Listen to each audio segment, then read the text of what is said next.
Hey everybody, welcome back to Canadian DIY. So in today's tiny tidbit, I'm going to show you how to correctly measure the inside of something. Now it doesn't matter if it's a pantry like this or a project that you're working on. Measuring the inside of something typically usually looks a little something like this.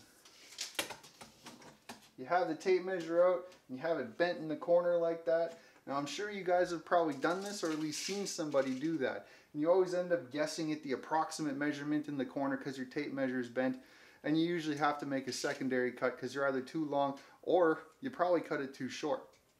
The correct way to measure the inside of something, and I've done this before and for some reason I still do this myself, I find myself doing that. The correct way to do it, if you look on the side of your tape measure, any good tape measure should have this, or it could be on the bottom, it could be on the back, but somewhere on there, there will actually be a measurement in millimeters and inches. And that will actually give you the measurement of the body of the tape measure itself. So the correct way to actually measure the inside of something, provided your math is right, is to take the tape measure and touch it to that side and then bump the body up to the other side.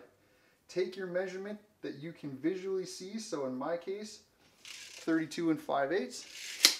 Then I add the measurement on the tape measure itself. In my case, this one's 3 3/8. And that will give you an exact inside measurement of something that you're trying to get an accurate measurement of every single time, provided you can do some math. So I hope somebody out there had an aha moment like I did the first time I found out about this. A little light bulb goes off above your head. It's actually pretty awesome. It makes this process a whole lot simpler. So thanks a lot for stopping by, you guys. I really appreciate it. I've got more tiny tidbits on my channel. Go ahead and check those out. And I've got a lot more projects on the channel as well. So thanks for stopping by, you guys. I appreciate it, and I'll see you in the next one.